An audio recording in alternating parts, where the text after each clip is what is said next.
Now, a perfect transition to the next topic here. Obviously, CM Punk being the last topic of discussion. His time in AEW will go down as one of the more controversial, infamous periods in pro wrestling history. I certainly think in terms of the modern era, but I do have to address AEW.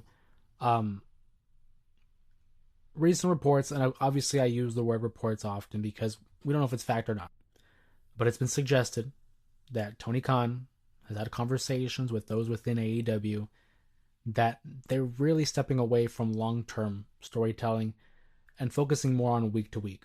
Now, of course, I'm not saying this is fact. So before people go off in the comments saying, oh, where do you hear this? But dude, it's on the internet.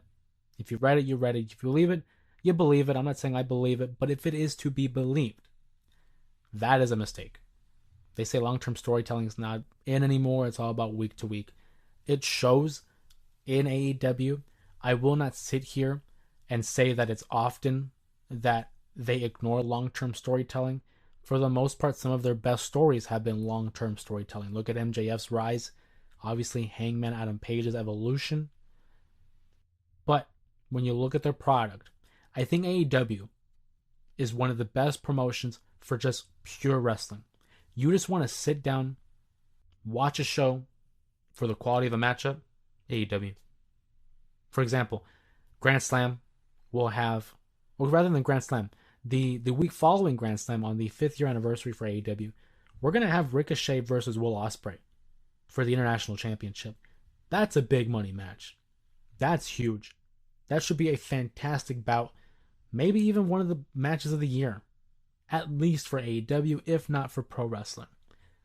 The difference between them and WWE is WWE would have leaned into that with some storytelling. They probably would have teased it, spaced it out, and saved it for a bigger show. AEW doesn't do that. And that's their decision. That's their prerogative. But I think that would have benefited them a little bit more. Nonetheless, AEW is really, really good. They excel at in-ring quality. Will Ospreay has had one of the best series of matches this year, with the likes of like Swerve Strickland, MJF. We just had one with Pac, obviously Bryan Danielson earlier. But go through and tell me how many of their storylines keep up in terms of like the WWE style. That's okay if they don't. That's okay if you think they do. It's your opinion. Just like it's my opinion that I think it would be a mistake that they focus more on the week to week rather than long term. It doesn't have to be long term. I'm not saying you have to tell a story 3 years in the making. But if you give it substance, you give me a reason to invest in the characters and the reason why we're fighting. I feel like that increases the quality of the match, the quality of the story. It enhances the significance. If you look back, okay, bear with me here. If you look back at The Undertaker and Shawn Michaels, I'll use them as an example. Or rather, even that saga between Triple H and Shawn versus The Undertaker, those 4 years of WrestleMania.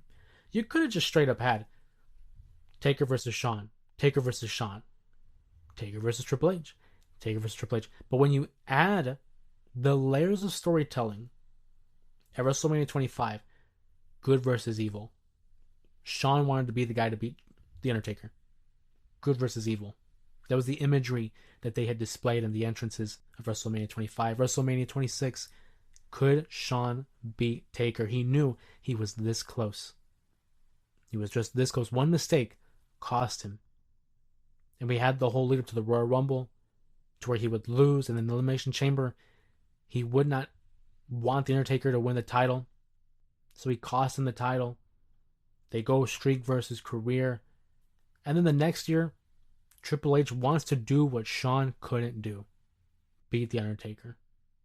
What does The Undertaker do? He beats Triple H. And then after that, Triple H walks out on his own 2 feet, but The Undertaker couldn't. And that's pride. So the following year, in 2012 at WrestleMania 28, The Undertaker wants a rematch against Triple H, the end of an era.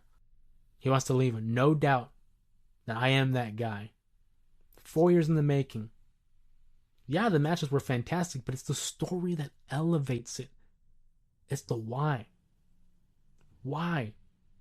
Like any great movie, what's the point?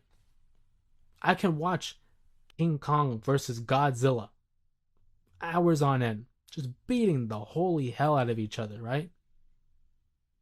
But then there's movies like The Dark Knight, where it's the Joker, the Batman, Harvey Dent, Two Face, and the evolution, the ride that we're taken on with these three characters.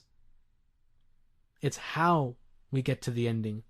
It's why we got there. Who is involved? There are so many different variables to consider. And I still say that AEW is a young company. Obviously, they're going to celebrate their 5-year anniversary this upcoming month. But you can only say that for so long. As long as they keep having the talent that they have, they'll be fine. But in order to get to that next level, you gotta start getting to the next level, if you know what I mean.